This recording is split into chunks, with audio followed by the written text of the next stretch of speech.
Everyone wants to see you doing well, but almost no one wants to see you doing better than them. If I'm going to be brutally honest, a lot of people in this world are either not doing well or wishing that they could do more for themselves. And most of them try to cover up that grim reality through social media by presenting and manipulating their lives in such a way that makes others think that their lives are way more exciting and glamorous than they are.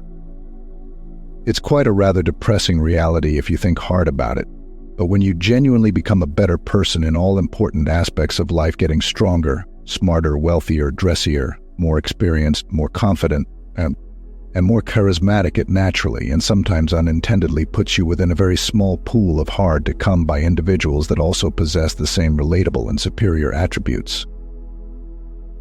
Individuals that had gone through their initial journey towards personal betterment tend to initially develop this naive expectation that through becoming a better person, everyone or the majority of people close to them or around them will turn in their favor and be proud of their positive changes until they realize that only a very small number of people, or even worse, none, that understand the purpose of the circumstances they'd gone through and properly express their respect and or admiration for them.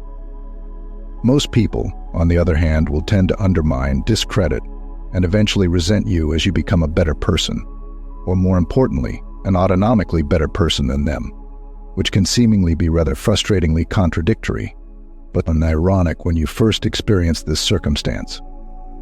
But let me explain to you the main reasons why people react in such a way towards you.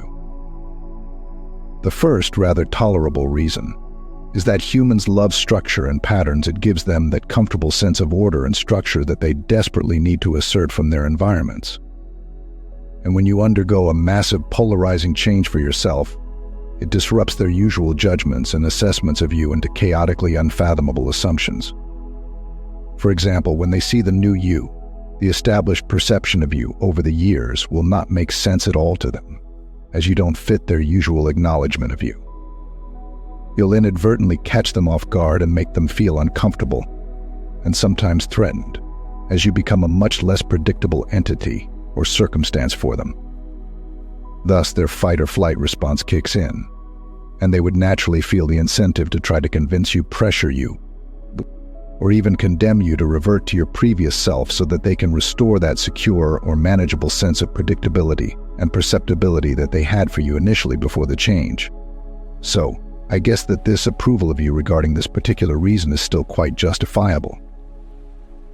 The second reason, and the one you'll most likely find rather hard to accept and tolerate, is that seeing you doing better provokes the underlying insecurities that vividly remind them of what they wish they could and should be. People hate to be reminded of their weaknesses because it utterly crushes the self-image that they have been delusionally constructing and estimating for themselves. They hate the notion that they could have and should have done more for themselves, or could and should be doing way more for themselves, because it makes them feel incapable and insufficient. Whatever weaknesses they have, what you're embodying or demonstrating through becoming a better person, are secretly what they desperately wish their weaknesses should be replaced with. And because they cannot bear this intense and uncomfortable feeling of inadequacy that disrupts their self-worth, naturally they'll try to find or pinpoint something negative about you, usually minor, that by highlighting and escalating the undermining narrative to draw their attention away from their discrepancies and plant the seeds of doubt, fear, and unworthiness in your mind instead. I mean, what can we say? It is the uncomfortable truth that envy simply confirms the admission to ourselves that we are inferior to another person in something that we value. For the envier to feel entitled to harm the envied, he or she has to create this narrative in his or her mind that everything the envy demonstrates will reveal some negative trait, and because of that, they are undeserving of what they have. The third reason is, well, it's not a reason, it's more of a reminder for us than it is about the people who hate us. It is our overly optimistic and aristocratic tendencies that we might acquire from becoming a better person that can sometimes exaggerate themselves into us developing a grandiose, serendipitous, and light-hearted perception of the world. When we become a better person, sometimes the multitude of good fortunes that it brings can slowly disconnect us from the harsh reality that we initially abide by, thus getting us comfortable enough to lower our guard down and become circumstantially naive or start having unrealistic expectations. Do not get carried away when things are going well because they won't last forever. Not everyone is going to like you or get along with you, and not everyone is going to feel genuinely happy in celebrating your success. Most of them secretly only want a slice of your cake, or even worse, looking forward and even praying for your eventual downfall. You will inevitably sense this cautionary gray area of unsteadiness, volatility, and hostility amongst the people you'll be dealing with as you climb up the socioeconomic ladder. And you must not be discouraged by this or feel sorry for yourself as you deal with people trying to bring you down or shake you off center. Realize that you've worked your way up and earned your position in life, and never let others dictate the narrative of your worthiness or deservingness.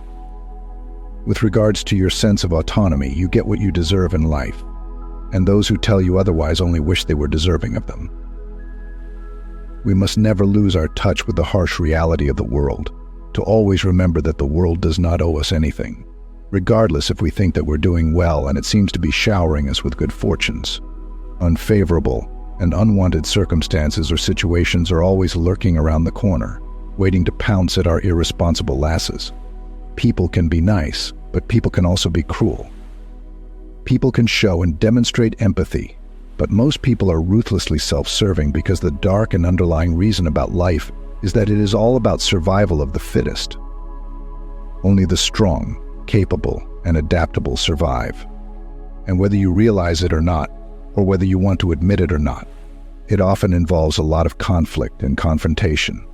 Supremacy exists, and it applies very profoundly to our survival most of the time.